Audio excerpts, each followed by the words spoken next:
আসসালামু আলাইকুম। আমি আপনাদের মাঝে নতুন একটা ভিডিও আনলাম।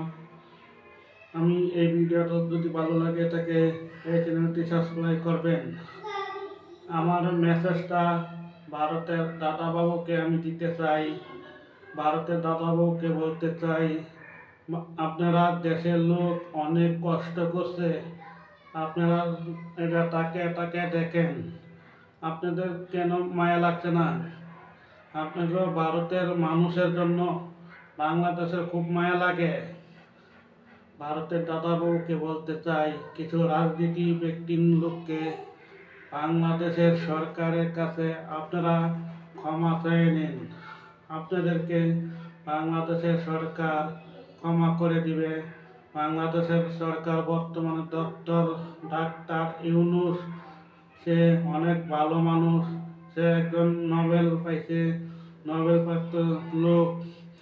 আপনি ডক্টর ইউনূসের কাছে ক্ষমা চান, ক্ষমা চেয়ে নিয়ে দুই দেশের ব্যবসা বাণিজ্য করতে শেয়ার করবেন আশা করি। আপনারা দেখেন ভারতের দাদাবাবুরা কত কষ্ট করছে। এই ভিডিওটি আমি আপনাদের মাঝে তুলে ধরলাম। আলুর যে দাম কৃষকরা পাচ্ছে না, 2.5 টাকা 3 টাকা করে তারা হচ্ছে ফসলের দাম পাচ্ছে। ফলে কৃষকের আত্মহত্যা ইতিমধ্যেই শুরু হয়ে গেছে। লাগাতার বন্ধ করে ওদের আলু পেঁয়াজ কি করে খায় আমরা সেটা দেখিয়ে দেব। এরা টিভিতে বসে বসে ডায়লগ মেরে চট্টগ্রাম দখল নিয়ে নিল। এদিকে বিজেপি নেতা শুভেন্দু অধিকারী ও হকার সাংবাদিক ময়ূখ রঞ্জন ঘোষের করা মন্তব্যের পরই ফুসলে উঠেছে বাংলাদেশ। কড়া জবাব দিচ্ছে বাংলাদেশের সাধারণ মানুষ।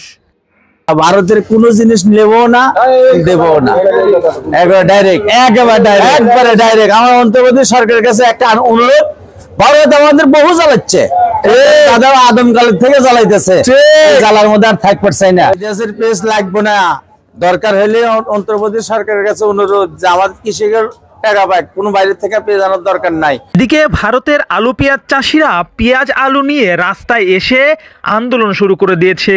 পেঁয়াজ আলুর দাম কমতে শুরু হয়েছে। এদিকে ভারতের সাধারণ পেঁয়াজ আলু চাষিরা বিজেপি নেতা শুভেন্দু অধিকারীর বাড়ি ঘেরাও করে আলুর বস্তা, পেঁয়াজের বস্তা নিয়ে রাস্তায় নেমেছে।